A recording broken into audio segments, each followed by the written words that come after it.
Zookeepers of Reddit, what's the low-down, dirty inside scoop on zoos? Former monkey keeper of around 5 years. I worked at a sanctuary for rescued animals or individuals that were not deemed valuable for breeding programs because of disability or overrepresented genes. A. You would assume people need lots of qualifications to work with exotic animals like monkeys. That is completely untrue. The most important thing is experience, and you can get that at some really crappy zoos. B. It astonished me how little science and understanding went into the primates we cared for. Our lemurs had chronic diarrhea due to the unsuitable high-sugar diet that they were being fed. I made significant efforts to change this, but I don't think the keepers ever listened to me. C. Escapes happen way more often than you think. One time, our geriatric groundskeeper caught an escaped baby macaque in a net with what was a very lucky leap. Another time, visitors were fascinated to see our langur sitting peacefully on top of one of our enclosures. They made it out through a hole in the enclosure. D. Visitors would throw stones/rocks at the monkeys all the time. I would catch people once every couple of weeks. E. Monkeys are truly vile. I love them, but they are so gross. My favorite monkey was a rescued individual from Israel who was so prone to violent mood swings that he had to live by himself. Every morning, he would wait until the keepers arrived to make his breakfast, and he would sit at the wires having a wank. Other times, he would try and get you to shake his hand, but usually, he just ate his ejaculate. We now have a Discord.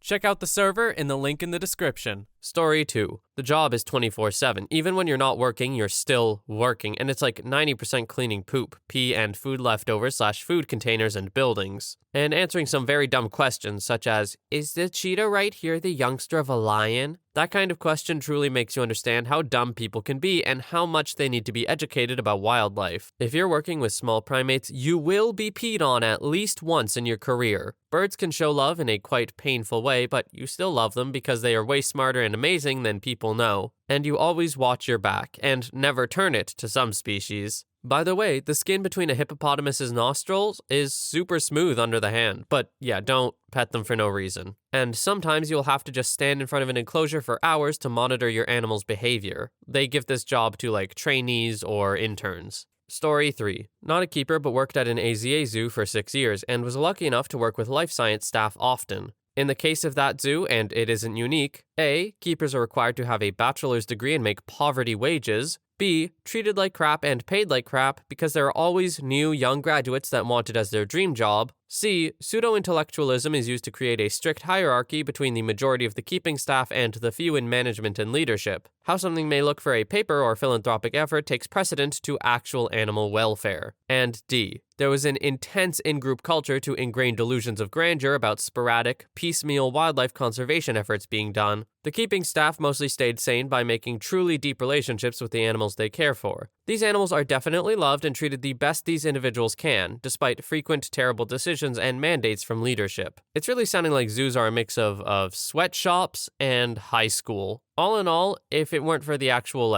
work, it sounds like a pretty garbage place to work. I really don't understand the keepers needing a bachelor's degree thing, though, and I'm surprised that it needs one and so many people still go to it, even then when they could probably get, a much better job. It's rough. I feel like they're really taking advantage of people's dream job. Story 4. What do you really want to know? Zookeepers are overworked, underpaid, and are constantly in battle to prove their worth to seemingly everyone. We spend day and night, and sometimes overnight, caring for our animals, often regardless of our personal lives because those animals deserve the best life possible. And at the end of the day, the most abused thing at the zoo is the zookeepers themselves. I had a guest tell me one day that they thought the gorilla would be happier dead in the wild than in his habitat, while also knowing absolutely nothing about what is impacting gorillas in the wild. I've had parents point at me cleaning a habitat and tell their children, stay in school or you'll end up like her. In fact, I'd say a decent percentage of guests in my 10+ years were extremely surprised that most zookeepers have a degree or higher education. Zoos need our support at the end of the day, as they provide education and experience that can build empathy.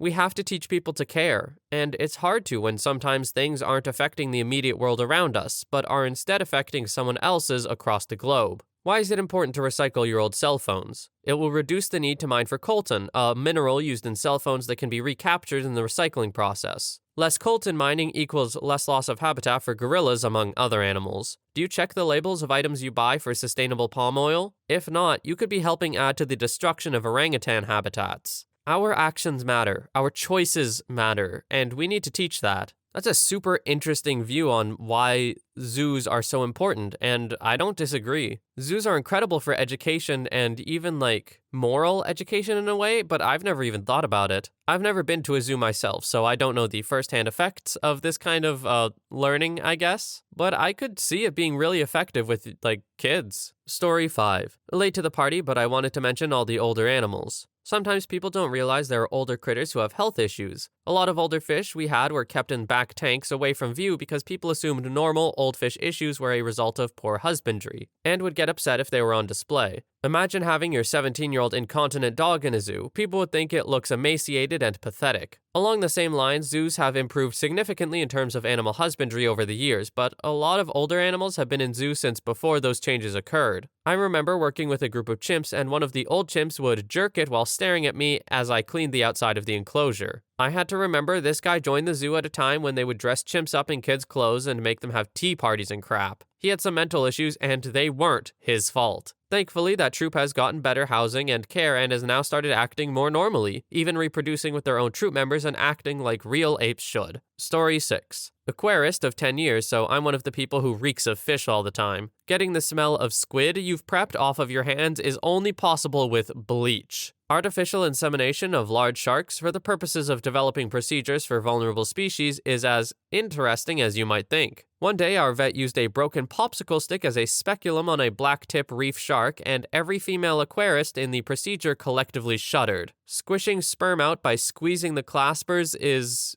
oof. When I started as an intern, my supervisor said we are glorified janitors. People don't realize how technical being an aquarist is because we care for the system that keeps everything running and all of the filtration. I know how to plumb, drive a forklift, and am great with all sorts of random tools. Between cleaning the filtration that collects poop and scrubbing algae out of my exhibits, I'm really a fancy janitor. The things people seem to find most interesting are 1. Fish, including large sharks, have complex behaviors and can be trained. The goldfish memory thing is a myth. 2. We can anesthetize fish, including large sharks, and keep them alive out of water. We pump water with anesthesia in it into the mouth, and it then runs over their gills, allowing them to take up oxygen and the anesthesia. You can do this while they're up on a procedure table that looks like a normal human surgery table, so that you can do whatever surgery or procedure is necessary. We give veterinary care to even the tiniest of fishes and invertebrates. Their welfare is excellent. The nastiest and saddest thing I've seen is necropsies on wild rehab sea turtles when they either died in the wild or we weren't able to save them. Going through the intestinal tract to look for impactions, usually plastic-like balloons, is especially gross, and there's a smell that never leaves your nose. Do everything you can to reduce your use of plastic and vote for things that will help our planet. The tough part of the job is the interpersonal aspect. Managers used to be aquarists, and aquarists are animal people, not people.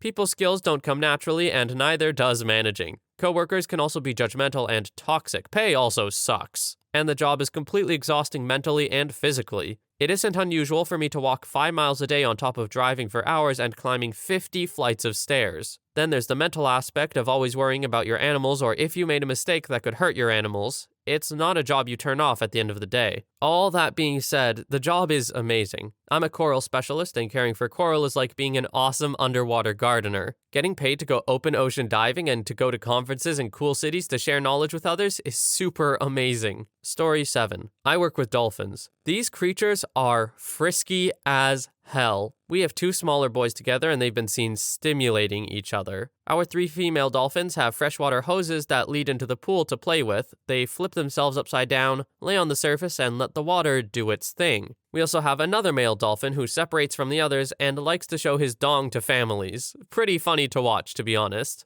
Dolphins are weird. Story 8. Animals sometimes kill other animals, and there really isn't that much that can be done about it. I remember when a groundhog made it into a chimpanzee exhibit and the baby of the group found it. She caught it and played with it for a long time. Eventually, to keep it from running away, the baby beat it to death right beside the viewing windows. She then held it like a stuffed teddy bear for another half an hour, dragging it around with her when she went to forage. Mind you, this happened right in front of a group of school children. I was in that viewing area and a teacher/chaperone insisted that I do something. Like what? Ma'am, that is a chimpanzee. Nobody's doing anything. The kids actually learned something on that trip to the zoo, though. Story 9. I volunteered at a zoo a few summers ago. I worked in the birdhouse. The job mostly consisted of chopping fruit, filling bowls with live mealworms, and cleaning. Oh my god, so much cleaning. Captive penguins have trouble swallowing on their own, so you have to kind of shove fish down their throat. Oh, and the more social ones will hump your leg. It involves a lot of wing flapping. Some of the cutest parrots are the most evil.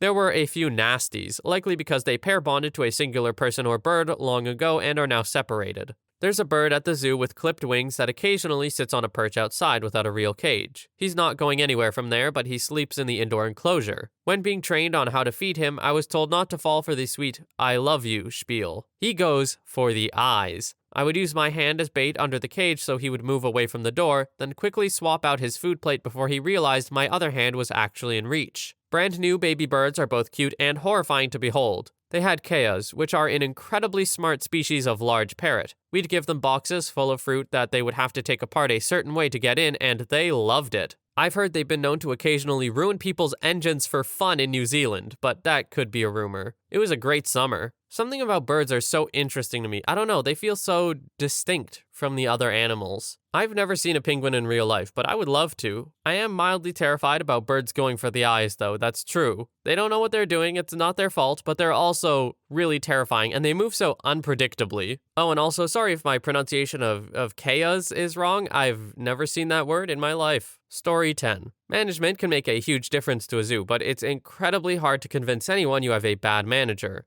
Take Steve Burns, for example. He was hired over a decade and a half ago to be the business side manager of Zoo Boise's nonprofit wing. At the time, the zoo decided to merge that position with the head of animal care, so despite having no actual animal knowledge, Steve became the director of Zoo Boise. He then went on a long tirade of making the zoo more and more like a business, promoting people who are going to do whatever he wants and not ever question him, cutting down the budgets as much as possible, and engaging in business practices that would definitely help him but ultimately would harm the zoo. If he didn't like you, he would find a reason for you to be fired as quickly as possible. Once, despite being elected to the head of the AZA, elective governing body of zoos, board at the time, he rushed construction on an exhibit so it could be grandfathered into meeting requirements he knew were coming down the pipe from AZA. These requirements would mean that his new exhibit wouldn't qualify as quality for that animal. He gave an inordinate amount of the zoo's budget to conservation, which is great for conservation, but Zoo Boise at the time was at a critical moment for the zoo where it was expanding and needed more staffing, better exhibits, and better animal care budgets. And all of those were limited for his giving. After he directly contributed to the death of a major animal at the zoo with his policies, he got a job directing at the Hogle Zoo. At Hogle, he did everything in his power to make it just like how he left Zoo Boise, cutting budgets for staff education and training, getting rid of programs designed to help staff in their future careers, increasing volunteers so that staff would be deemed unnecessary. He once said that the entire zoo could be run by volunteers. And when the coronavirus happened, he used it as an excuse to cut any and all staff that would stand in his way, including decades of experienced keepers. At the end of last year, he finally left the zoo world to focus only on conservation work, which is good because that's pretty much the only thing he was good at when it came to the zoo. Sad that in his wake he left 2 steaming, ravaged carcasses of zoos that are now struggling to be what they once were, or what they could be if Steve Burns never touched them. That's why when people ask about my job, I always say, almost everyone at the zoo is there to make the animals' lives as good as possible. I feel like this is a trend with every kind of business, right? Someone comes into management who doesn't know what they're doing at all and runs it into the ground, well, like the actual company or whatever, into the ground, while they kind of make out well. For zoos, that's even worse considering that the environment, from what we've heard from last posts,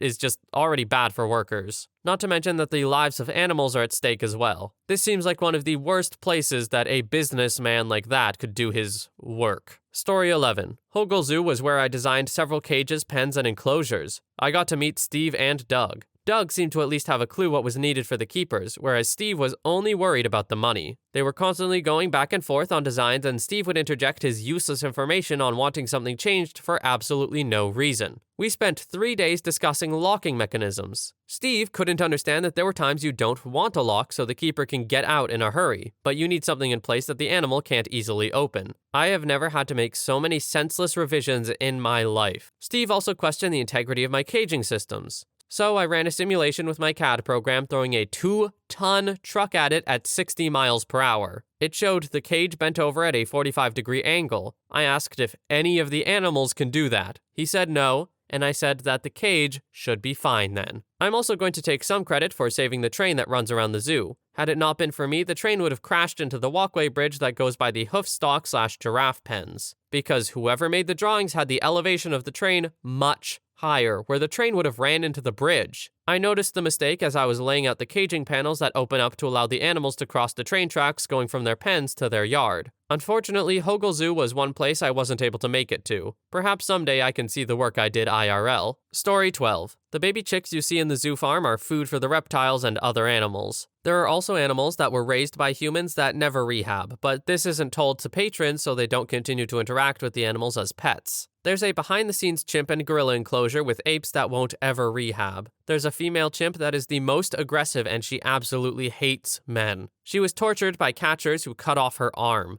She is too dangerous to keep with the other chimps, so she has lived in solitary confinement for over a decade now and won't ever live like the other apes in captivity. Story 13. I worked an extra job at a major big city zoo in the concessions area. I had a golf cart to get around delivering supplies and maintaining equipment in the various concession stands. The best part was that I could go where the public couldn't go. Petting the rhinos' faces and horns in the rear of their enclosures at a hugely strong steel fence was the highlight of my weekend. Dirt? I do recall that about 3 or 4 months after the concessions company started selling a well-known named frozen yogurt, I was standing with the concessions manager and his assistant when I heard the assistant make an offhanded observation. "Man, this yogurt is selling like crazy." And then the manager replied, "You're right. Let's raise the prices." Story 14. In high school, I worked at the Jacksonville Zoo, just doing super basic stuff. We had an exhibit of river otters, and one morning the staff noticed that there was an extra otter, not a baby, an extra adult otter. They looked through the security cameras and found that a wild river otter was making his way from the nearby St. John's River and getting into the exhibit to play with the other otters. Because of the risk of disease transmission, we couldn't allow the wild otter to keep doing that, so they reinforced the exhibit to keep it out. It took them like 5 attempts for them to finally make a wild otter-proof exhibit.